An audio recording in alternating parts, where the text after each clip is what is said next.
We're using the M77 Hawkeye Ruger rifles with the weather shield. Some say they overbuild them, but I don't think you necessarily build a rifle when you're depending on it, especially in conditions like this.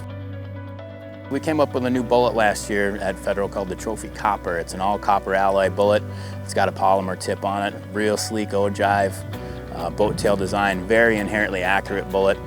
So we separated as a group, and Michael went to go and put the stock on another herd of caribou.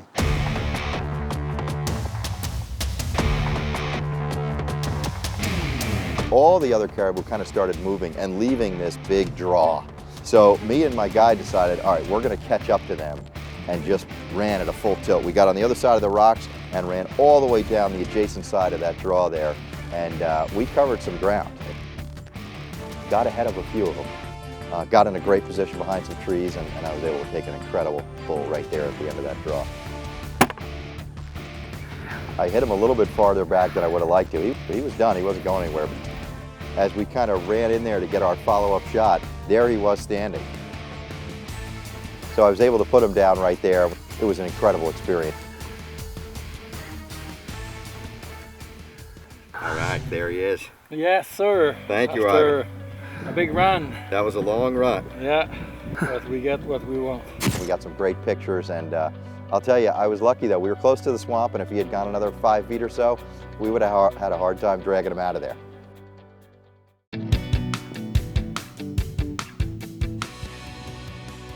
So all the guys now have caribou down after Michael chased down the animals that had drifted off. What I didn't know is that the caribou that were up on top of the ridge had turned around and went back to exactly where I was. So if I just stayed there, I would have been better off. Dan ended up shooting a beautiful caribou by sitting still and waiting for the caribou to come to him. And I'm standing there admiring my caribou, quite pleased with myself, and I hear a gunshot behind me. I turn around and look, I put up the binos, and there is Dan Compton. Ultimately, he walked literally right up, straight towards me. And when he got to about 200 yards away, I figured that was close enough, and I shot him and dropped him right on the spot. Went right down on the spot. Gorgeous animal, gorgeous animal. I couldn't be happier. I'm tickled pink. This has been a great, great trip. Dan and I were just like little kids out there. As soon as we saw the caribou, we wanted to go after him. Kevin was quite a bit smarter. He really wanted to get a big caribou, and this was a trip of a lifetime for him. And so he was patient, and his patience paid off.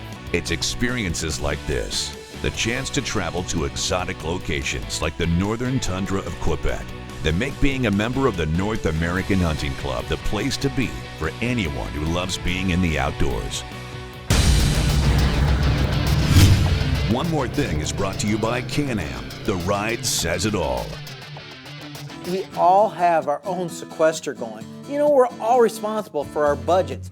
One way I'm saving a few dollars and still getting a quality product, well, it's right here, the Nikon Pro Staff 5 rifle scope.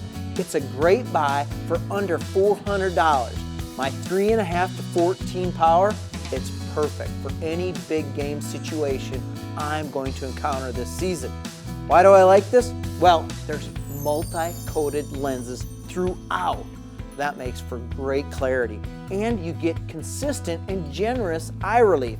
That means I'm probably not going to bleed in the brow when I'm sighting this rifle in. And I love the instant zero reset turrets. I sight this gun in, zero it for the range I want, and then when I'm out in the field and want to engage a different target or change my zero, I can, and still come back instantly to my original zero with a simple turn of the turret. Well, and of course, can't forget the BDC reticle.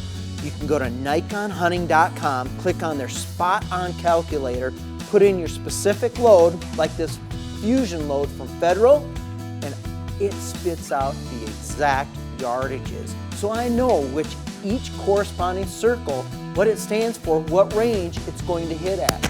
Right now, I'm zeroed for 100 yards, and I can shoot out well past 500 with consistent confidence. And that's one thing I'm ready to do. I want to get this scope out to the range and sight it in. Up next, Mark Kaiser is freezing and frozen, hunting in a full-on blizzard. Worse yet, he has to listen to Luke Hartle tell him what he should do. You Call the Shots is next.